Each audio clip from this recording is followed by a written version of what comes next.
지난주부터 저희가 이제 사도행전 설교를 시작했는데요.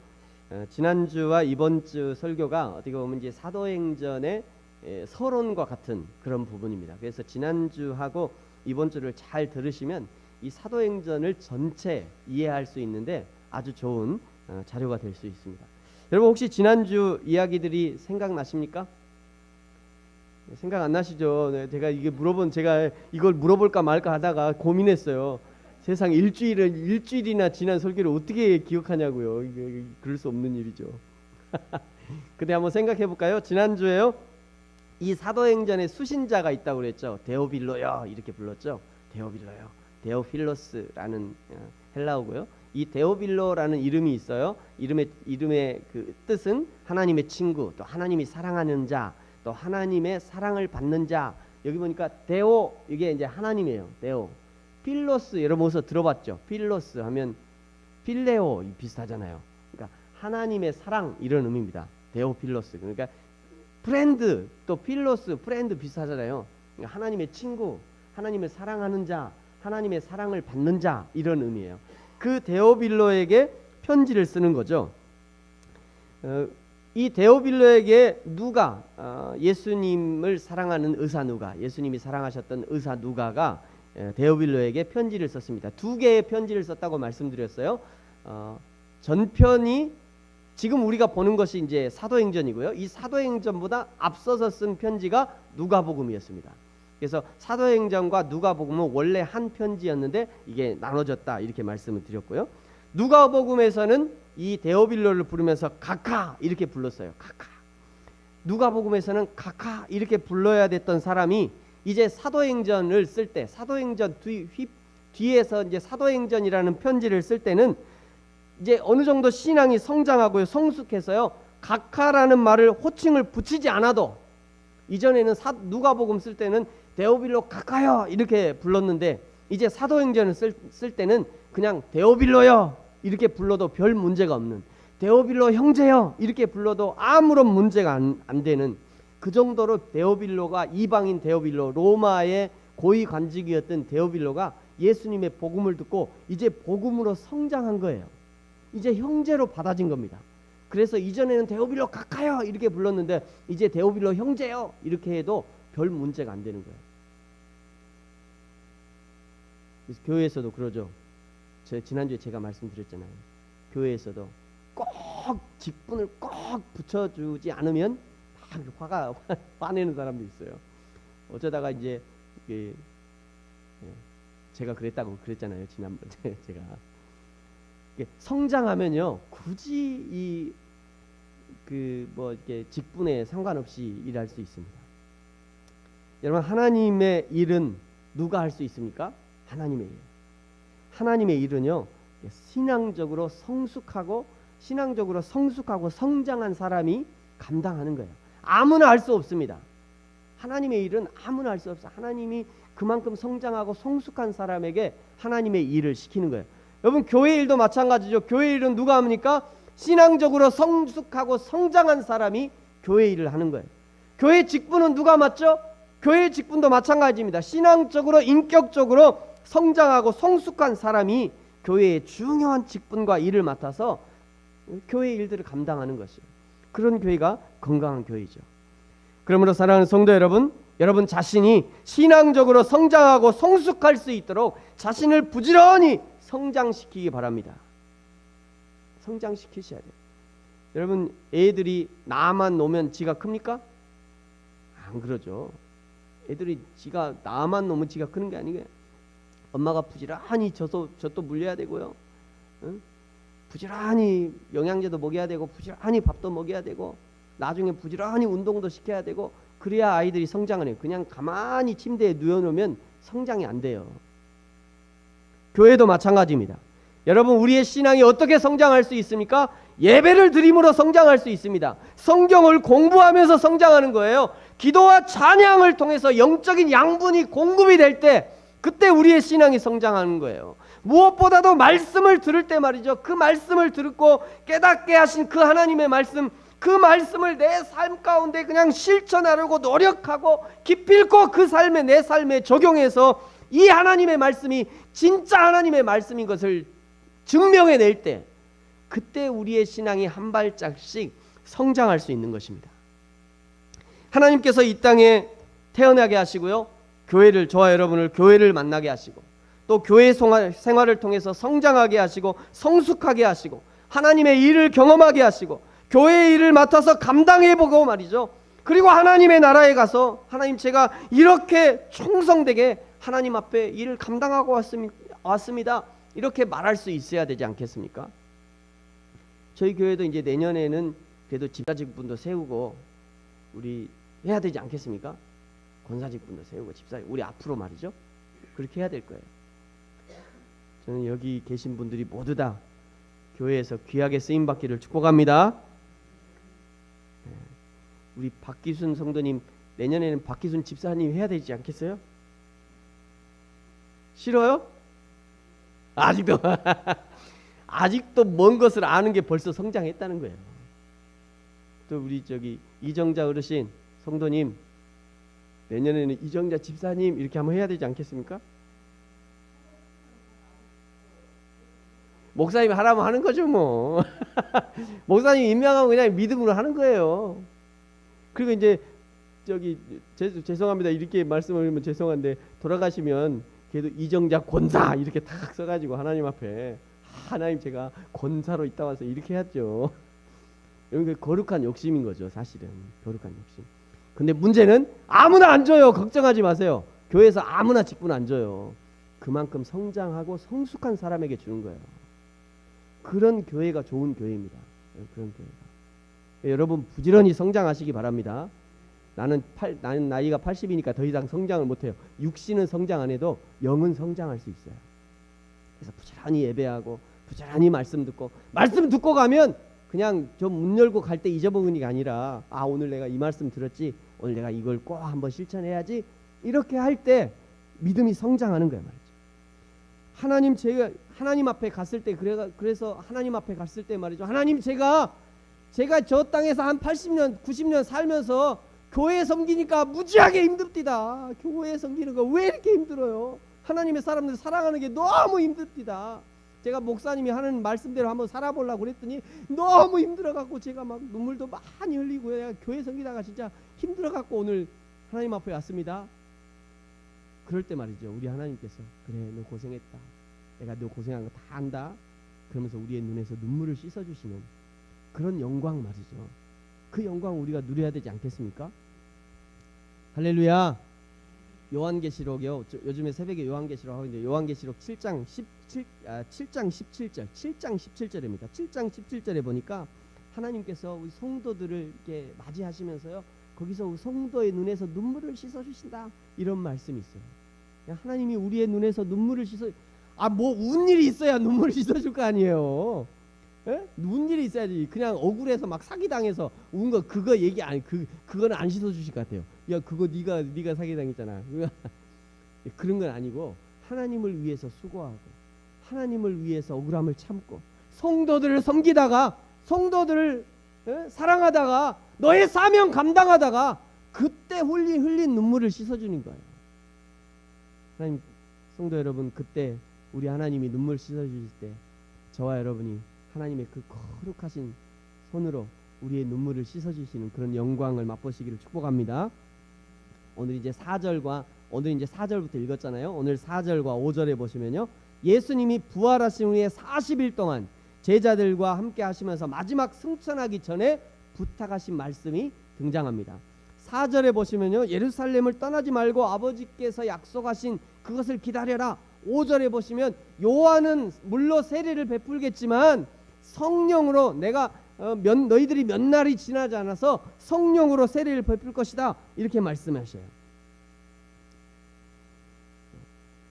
그럴 때 이렇게 예수님이 막 말씀하고 계실 때, 너희들이 기다려라, 몇 날에 앉으면 너희가 성령의 세례를 베풀 것이다, 이렇게 말씀하고 있는데, 그때 제자들이요 예수님께 한마디 질문을 던집니다. 6절이 그 질문이에요. 같이 한번 읽어볼까요? 시작.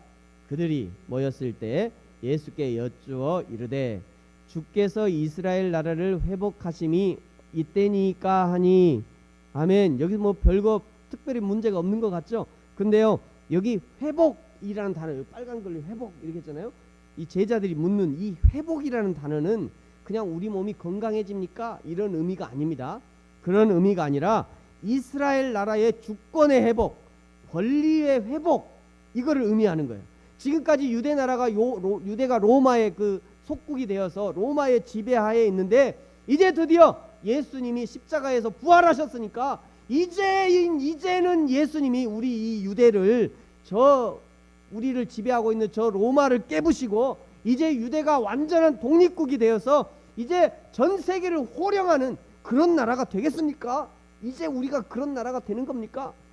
그러면서 주님, 그때 우리를 한 사람은 주님의 좌편에, 한 사람은 주의 우편에 앉게 하소서, 너를 장관으로서, 지금 그런 얘기하고 있는 거예요.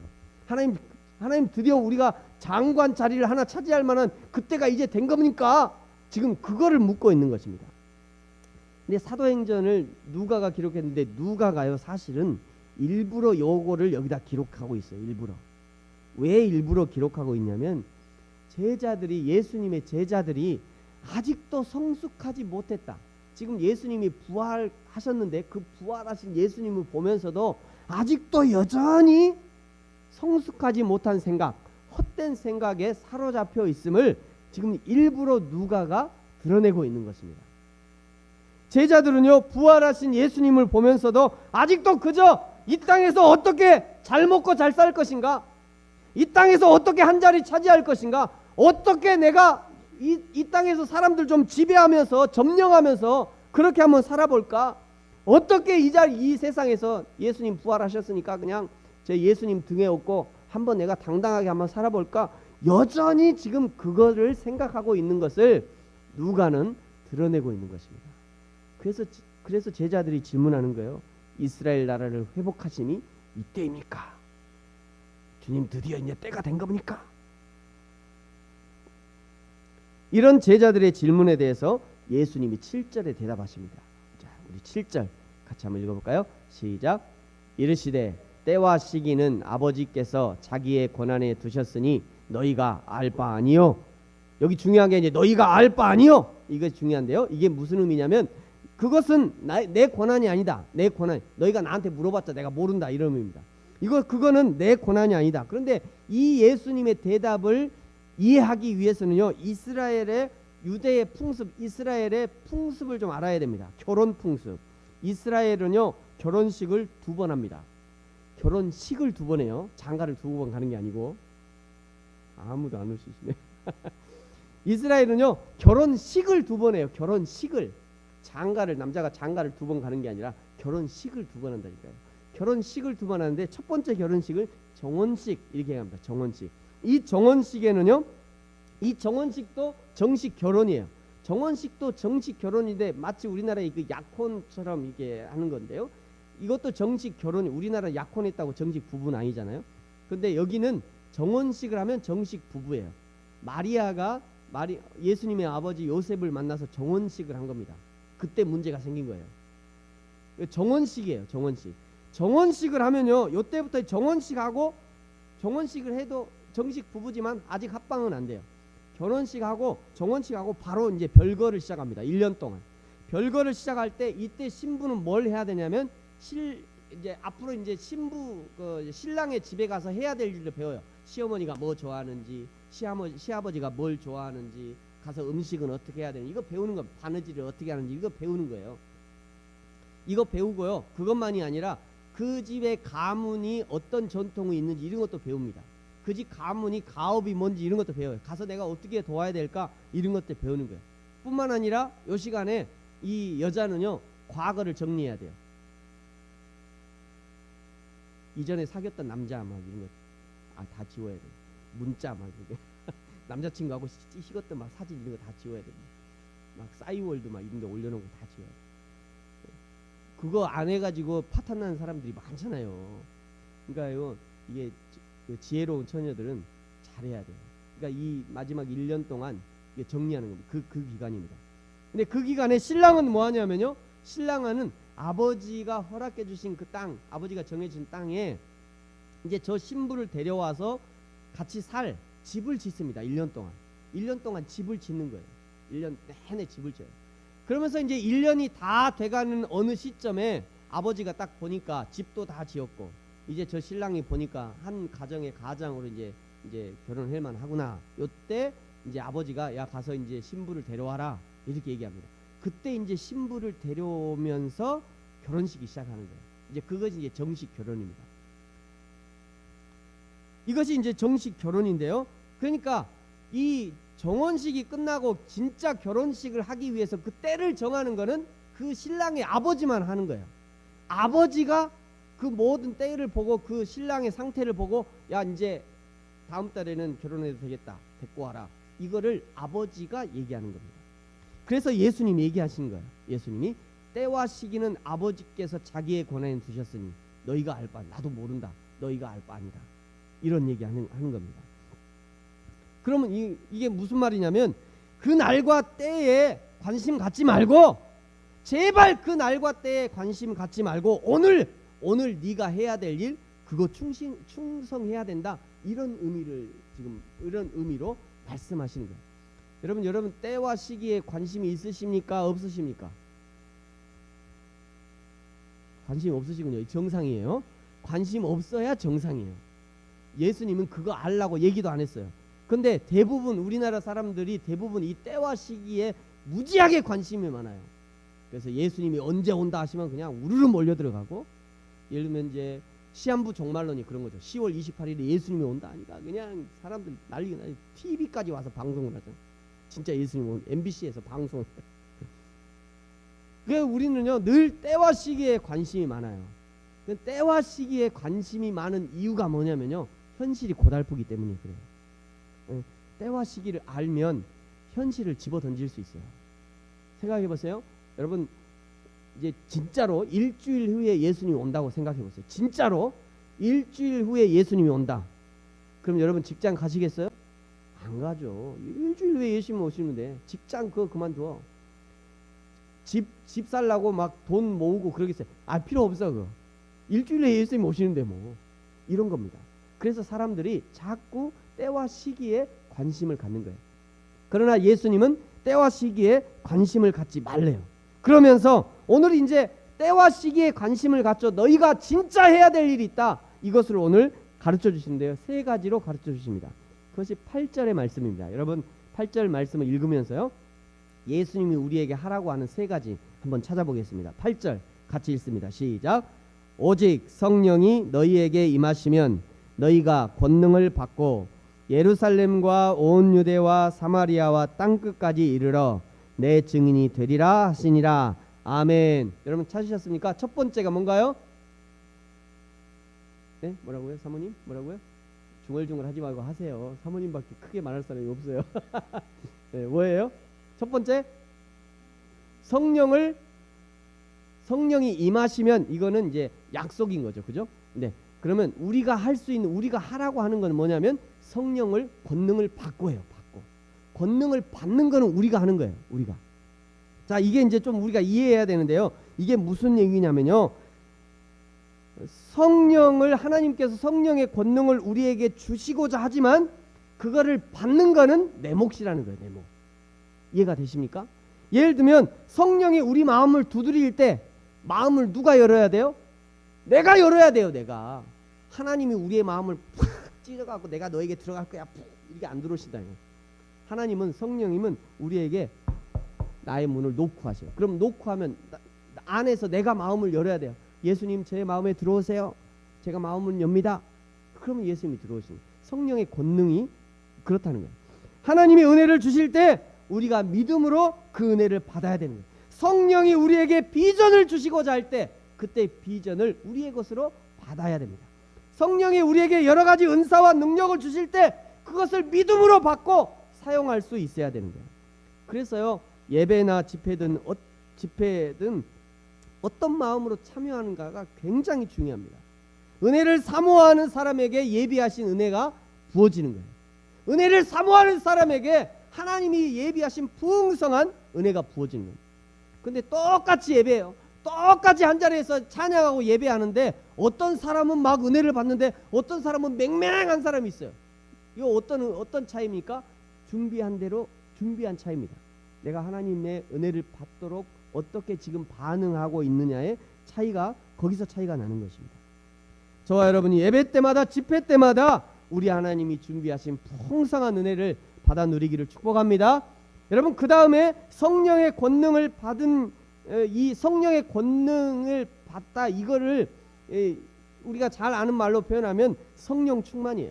성령 충만한 사람은요 두드러지는 두 가지 특징이 나는데 첫 번째는 감사입니다. 그 다음에 찬양이에요.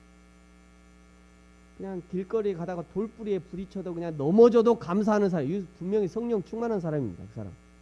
사기를 당했는데 사기를 당해도 감사하는 사람, 성령 충만한 사람이에요. 그냥 길거리 다니면서 그냥 흥얼흥얼 찬양이 흘러나온 사람, 성령 충만한 사람이에요. 분명합니다.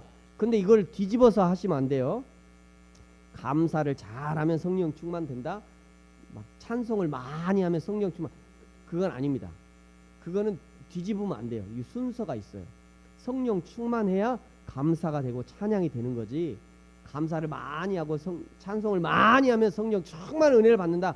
그렇진 않아요.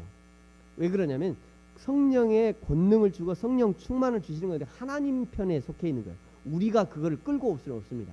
하나님이 주시는 것이기 때문에 그래요. 자, 그 다음에 성령의 권능을 받아서 성령 충만해서 그 다음에 두 번째 해야 되는 게 뭔가요? 이르러. 네, 이르러. 두 번째는 이르러입니다. 그러니까 이르러인데요. 이르러에도 네 가지 이르러가 있어요. 첫 번째 이르러는 어디에 이르러? 예루살렘에 이르러. 예루살렘에. 첫 번째는 예루살렘으로 가래요. 여러분 예루살렘이 어디냐면요. 여러분이 지금 살고 있는 그 동네예요. 제자들이 살고 있는 그 동네. 복음을 만난 사람들, 하나님을 만난 사람들은요. 그 사람들이 가장 먼저 가야 되는 곳은 어디냐면 내가 지금 살고 있는 곳이에요. 내 삶의 현장, 내 사명의 현장 말이죠. 여러분의 사명의 현장은 어디입니까? 여러분이 지금 살고 있는 곳이에요. 여러분이 지금 있는 그 직장, 여러분이 있는 지금 그곳, 거기가 사명의 현장이에요. 엉뚱한 데 보지 마세요. 여러분이 섬기고 있는 그 교회가 여러분의 사명의 현장이에요. 거기서 막 힘들어, 막 도망가고 싶어. 도망가지 마세요. 도망가면 더 힘들어요. 도망가지 마시고 거기서 힘들어도 눈물을 흘리면서 거기서 묵묵하게 섬기는 것, 그것이 그 사명을 감당하는 것이에요. 거기가 여러분 사명의 현장입니다. 여러분 저를 감동시킨 한 장의 카카오 스토리의 프로필 사진을 제가 좀 보여드리겠습니다. 어떤 분이 이렇게 자기 스마트폰에 카카오에 이런 프로필 사진을 올렸어요. 이렇게. 이게 뭐냐면요. 자기 주방을 찍은 거예요. 자기 주방을 찍으면서 중요한 단어가 요겁니다. 이렇게 평생 선교지 이렇게 찍었어요. 그러니까 이 사람은 이 주방이 나의 평생 선교지구나 이렇게 느끼고 있는 거예요. 이 주부거든요. 가정주부인데 이 사람이 이 주방을 보면서 여기가 나의 평생 선교지구나 라고 생각한 겁니다. 이 주방이 나의 사명의 자리구나, 내 평생의 사역지구나. 이 주방에서 우리 아이들 건강하게 키우고 남편에게 그냥 우리 남편 잘 먹여서 통통하게 살쪄갖고 잡아먹어야지, 그게 아니라 우리 남편 잘 먹여서 우리 남편 건강하게 해서 부지런히 우리 남편을 저 세상으로 보내야 되겠구나. 일이라는 현장으로 보내고, 이것이 주부로서의 나의 그런 사명이구나. 이걸 표현한 겁니다. 대단한 거죠, 사실은. 주부가 내가 그냥 하루하루 그냥 주방에서 있는 게 나 너무 싫어, 막 나도 이제 직장생활 하고 싶어, 이럴 수도 있는데, 이 사람은 그 사명을 발견한 거예요. 주방에서. 대단한 사진이라고 생각했습니다. 저걸 보면서. 여러분, 복음을 만난 주부는요, 복음을 만난 전업주부는 주방으로 가야 돼요. 주방으로. 굉장히 중요합니다, 여러분. 복음을 만난 남편은 어디로 갑니까? 직장으로 가야죠. 직장 가고 일터 가서 부지런히 일해야 돼. 그게 남편의 사명이에요. 부지런히 일해서 먹여 살리는 거, 그게 남편의 사명인 겁니다. 복음을 만난 학생은 어디로 가야 됩니까? 학교로 가야죠. 학교 책상 위에서 부지런히 공부해. 그게 학생의 사명이에요. 쓸데없이 말이지 뭐. 그러면 안 돼요. 복음을 만난 선생님은 어디로 가야 돼요? 칠판 앞으로 가야죠. 부지런히 거기서 가르쳐야죠. 학생들을 부지런히 연구하고 가르치고. 예?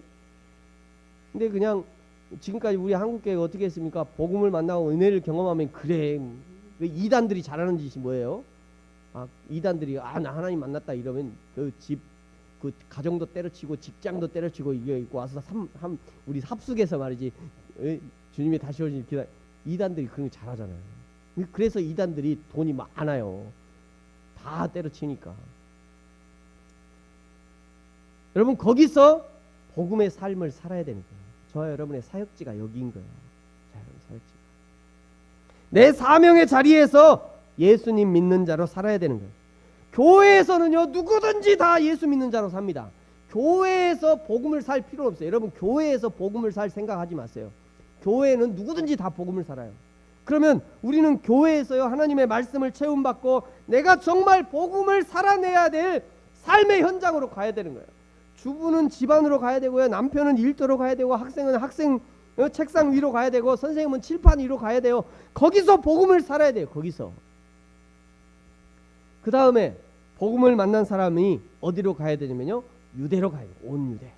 한 유대. 유대는 이 예루살렘의 확장된 개념입니다.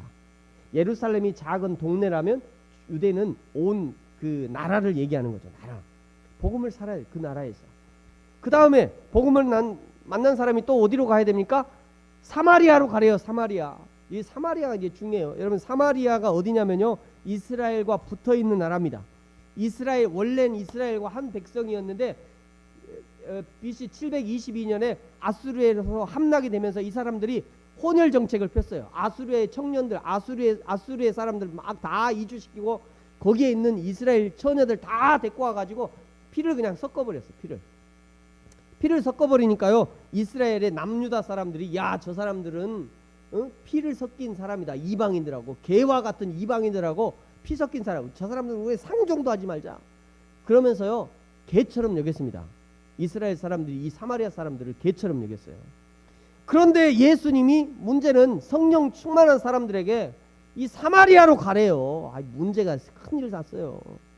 사마리아로 가래요. 사마리아. 여러분 대한민국의 사마리아는 어디일까요? 제가 생각해봤어요. 대한민국의 사마리아는 아마 요 두 나라일 것 같아요. 중국과 일본. 그렇잖아요. 우리나라 피가 제일 많이 섞인 나라가 저희 중국과 일본 아닙니까? 일본은 특별히 일본은요 어떤 학자는 인류학자가 일본에 있는 인류학자가 본인이 실제로 이제 조사해 보니까 95% 이상이 대륙에서 넘어온 피래요. 일본 사람들 95% 이상. 그러니까 사실은 저희 중국과 일본은요 우리의 그 사마리아하고 할 수 있어요. 근데 신기하죠? 그런 나라를 향해서 미워하기는 왜 이렇게 미워해? 중국 사람들은 그냥 중국 사람들 하면 안 돼. 짱깨 이렇게 붙여야 속이 시원해. 일본 사람들은요. 일본 사람들 안 돼. 일본 놈들 이래야 시원해. 이게 사마리아 우리의 어떤 영적 사마리아라는 증거입니다. 이렇게 미워하는 거예요. 그게 그냥이 아니라 저런 어떤 역사가 있는 저런 배경이 있는 거죠. 근데 문제는 말이죠. 저 사마리아와 같은 나라에 예수님이 가라는 것이 문제예요. 주님이 가라시면 가는 것이 성령 충만한 사람입니다. 주님이 가라시면 눈물을 머금고라도 가는 사람, 그 사람이 순종하는 사람이에요. 그 사람을 통해서 하나님이 역사하시는 것입니다. 사랑하는 성도 여러분, 저와 여러분이 순종하는 사람 되기를 축복합니다. 사마리아 다음에 어디로 가야 됩니까? 땅끝으로 가야 돼요. 땅끝 가서 뭐 해야 되죠? 땅끝 해남마을 가서 뭐 해야 돼요? 거기서 증인이 돼야 돼. 증인. 땅끝으로 가서 증인이 돼야 됩니다. 이 말은요 너희가 스스로 증인이 되어라. 너희 스스로 증인이 되어라. 이런 말이 아니에요. 이건 법적인 용어인데요. 여기서 증인이라는 것은요 선서하고 그냥 법정에서 증거하는 그런 말만이 아니라 그런 말이 아니라 너의 삶으로 증인의 삶을 살아라. 이런 의미입니다. 성령이 너희 속에서 충만하게 거하면 너희 삶을 인도하고 너희 삶에 능력을 부어주셔서 내가 증인으로 살 수 있도록 내가 도와주겠다. 이런 의미입니다. 하나님이 그저 성령이 말하라고 하는 것을 말해야 돼요. 증인은. 그래서 때로는 제가요 이 강단에서 늘 고민이 돼요. 원고를 써놓고도 이거를 해 말아 고민이 돼요. 그러니까 하나님의 뜻인 거 알아. 그걸 분명히 아는데 이 말을 해야 되나 마나 고민이 돼요. 고민이 될 때 말을 해야 될 거예요, 말아야 될까요? 해야 됩니다. 해야 그것이 종이에요. 안 하면 종이 아니죠. 그 대신 아주 인간적인 말을 하면 안 되죠. 근데 성경에 비춰서 이것이 진짜 진리의 말씀이다라고 하면 내가 오늘 이 말하고 여기서 순교하리라 각오하고 해야 돼요, 말을. 내가 오늘 이 말하면 그냥 우리 성도님들 다 우리 교회를 떠날 것 같아. 그래도 해야 돼요. 그것이 증인의 사명인 거죠. 그것이. 거기서 증인 역할을 하라는 거예요.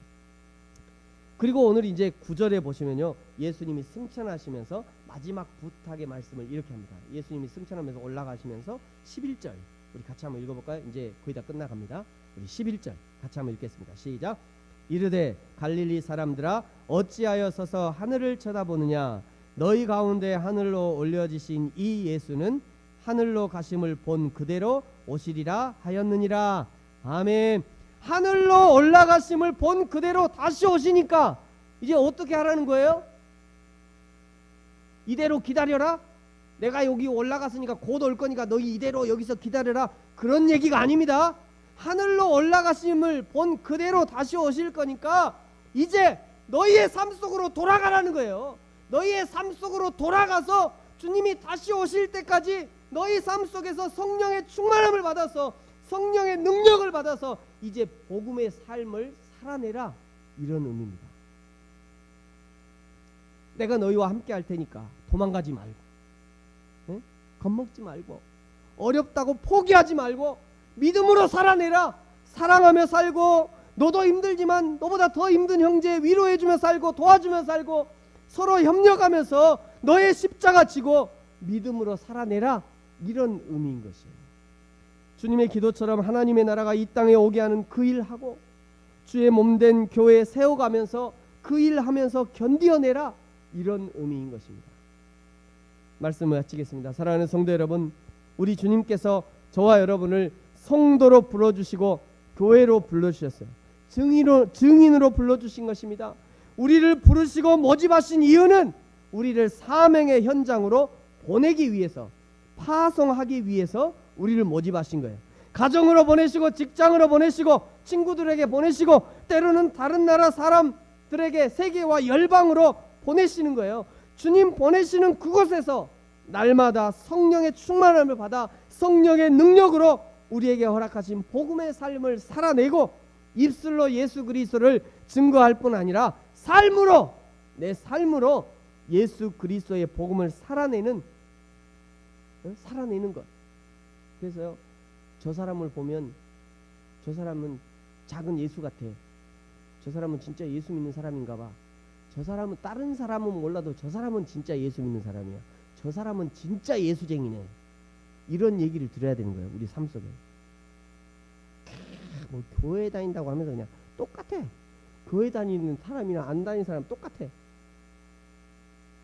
아이, 그러니까 이 교회가 부흥이 안 되는 거예요. 그러니까 내가 저 사람처럼 교회 다니려면 내가 교회를 안 다녀, 이런 얘기 들으면 안 돼요. 내가 교회를 가면 꼭 자네 교회 갈게, 이런 사람이 진짜 사람입니다. 그렇지 않아도 나 교회 한번 가려고 그러는데 자네 교회 가야 되겠네, 이런 얘기를 들어야 돼요. 이것이 증인의 삶을 사는 것입니다.